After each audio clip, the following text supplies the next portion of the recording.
What's going on YouTube? JT Reborn here, and welcome back to another edition of my DC comic book reviews.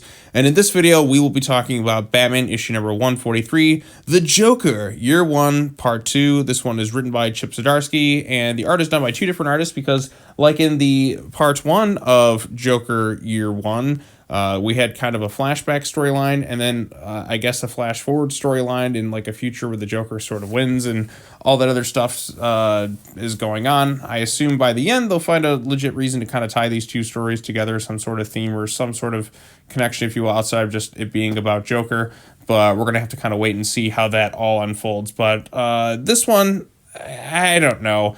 I'm not really digging the most of this story. The stuff I like the most is kind of the more grounded stuff with Gordon and the GCPD corruption going on.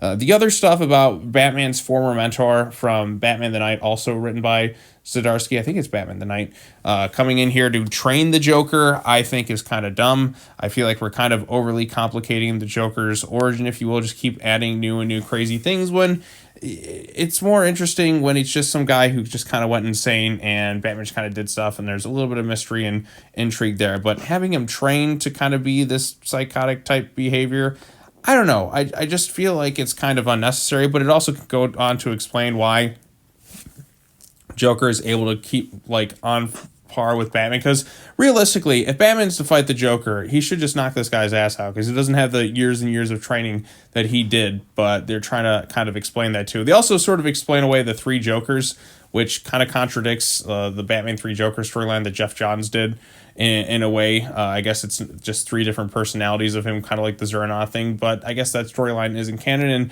at the end of the day, who cares? I mean, why do we have the three Jokers anyways? But yeah, let's quickly summarize what happens here. So, of course, we have the story in the future, and then we have one in the past with this guy who Batman the Knight, who was one of Bruce Wayne's teachers, who taught him like everything he knows, if you will, who's supposed to be like the smart guy, but he's also really stupid because he takes in this obvious psychotic maniac to kind of train him. But Joker's obviously going to betray him because he's just really kind of dumb. You may be smart, but he might not be wise. Let's go with that. So then we got that. We got the stuff with the Red Hood gang in the past, and like I said, the interesting aspect to me, the stuff I like the most in the storyline, is the Jim Gordon stuff with dealing the corruption in the GCPD, because it feels a little bit more simple, a little bit more grounded, I guess. There's some grounded elements throughout the storyline, I suppose, but I mean that one's just easier and simpler to follow. This one with the two storylines is kind of a little bit all over the place, in my opinion. Also, if you like Jesus imagery, you're going to get this here. It's kind of funny because as I'm recording this video, I've been in the process of rewatching the entire DC Extended Universe for a video I was going to be working on later on this week. And I was subjected to a ton of Jesus imagery with Superman, and now I'm back here with the Joker. And objectively, like I said, the artwork here looks kind of cool. But again, it's just the last issue we had him on the cross, and now it's him walking on some bloody water, if you will. And if his cloth moves just out of the way, you will be Flash the Joker's dong. So there's always that. But yeah, so again, we got the stuff with the corruption in the GCPD, one of the cops who gets kind of found out as part of the Red Hood gang. So we're establishing that the Red Hood gang is within the GCPD, and you see the corruption there. One of them gets killed because another cop kind of sets him up in a way. So like I said, that stuff to me is more interesting. The guy training Joker, I don't like that plot line at all. I don't think Joker needs to be trained. I think he's more interesting kind of on his own merits, if you will, and not necessarily having some guy who's a trainer of Batman to train him. I don't know. It's just an idea I don't really like, personally. Again, the explanation about this take on three Jokers is kind of being like the Zerna type thing, three different personalities, if you will, I suppose. I mean, you're either for it or you're not, or you like the three Jokers. I don't know how it all ties together or whatnot. Maybe they'll change it again later on, but that's there. So, and of course, Joker betrays the guy.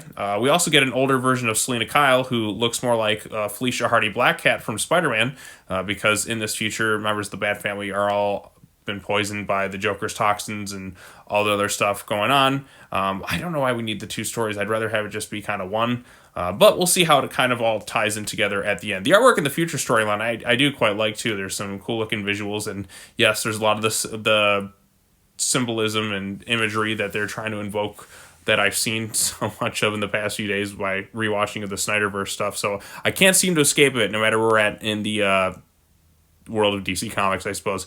But anyways, so the guy who was training Joker, of course, gets killed because he's really stupid, and that's basically where this storyline kind of ends. So yeah, there is some good looking artwork. I do like that aspect to it. The stuff with the Red Hood gang and Jim Gordon, to me, is my favorite part of the storyline. Because the other stuff I just can't quite get into. I don't like the idea of Joker being trained by like Batman's teacher, if you will, in this kind of past sense of the storyline. I don't think the Joker needs to be taught all this other stuff from one of Batman's mentors. I get they're trying to link the characters together in some sort of capacity, and that doesn't like always work for me. I mean, there's been some examples where I didn't mind it as much, like in Batman '89, but the only true extent to it was Joker killed his parents and like created him in a way, and then Batman kind of creates him by pushing him into the chemicals. But other than that, that's really about it. Here, having one of Batman's former mentors kind of train the Joker, well, like I said, kind of makes him stupid because this guy is letting off so many red flags, and you end up kind of dying in it. And I mean, you're just kind of dumb for that. And then we have the future storyline, which I'm just kind of wondering, like, how is this all supposed to tie in together with that? But it does have some neat looking artwork, I suppose. But yeah, I'm not fully digging Joker Year One. I'm not sure how everybody else feels about this thing, but this storyline isn't really my cup of tea, if you will. I'm still going to keep reading it because, I mean, at this point, I've been reading every issue of this Batman run since the Rebirth run began, and I'm just kind of intrigued, I suppose, to see where it goes from here. But I just kind of want to move past the Zur-En-Arrh stuff. I want just simple detective Batman storyline stuff, like with an interesting mystery and, you know, use of Batman villains. I feel like we're just kind of in a weird state between this and Detective Comics. That's one of the reasons I'm liking Batman and Robin probably the most of the three, because it's just Batman being a more honorable father, if you will, and it's just them solving cases. It's not, I mean, there's some mystery there for sure, but it's not trying to rewrite the will or do some really crazy, weird, complicated stuff. It's easier to follow.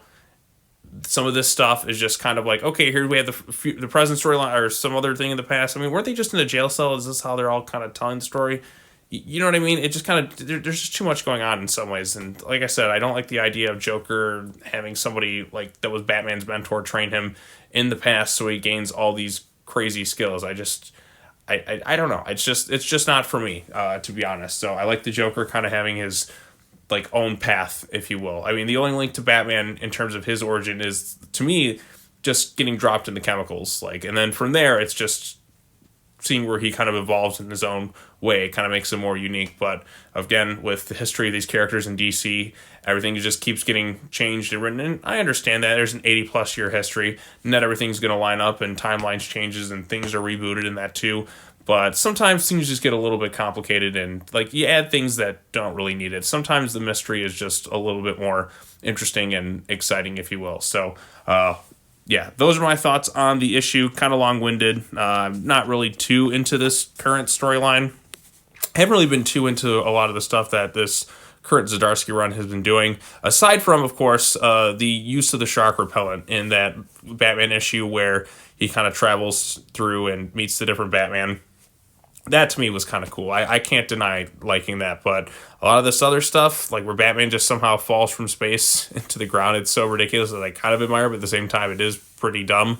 We're in kind of a weird state with this book, and surprisingly just leaning into this Zur-En-Arrh stuff, which I'm just never been a fan of. So, and it just keeps going and going and going. So to me, there is no escaping Zur-En-Arrh and all that other stuff, and I guess fail-safe in that too. So yeah. All right. Well, I've rambled on long enough.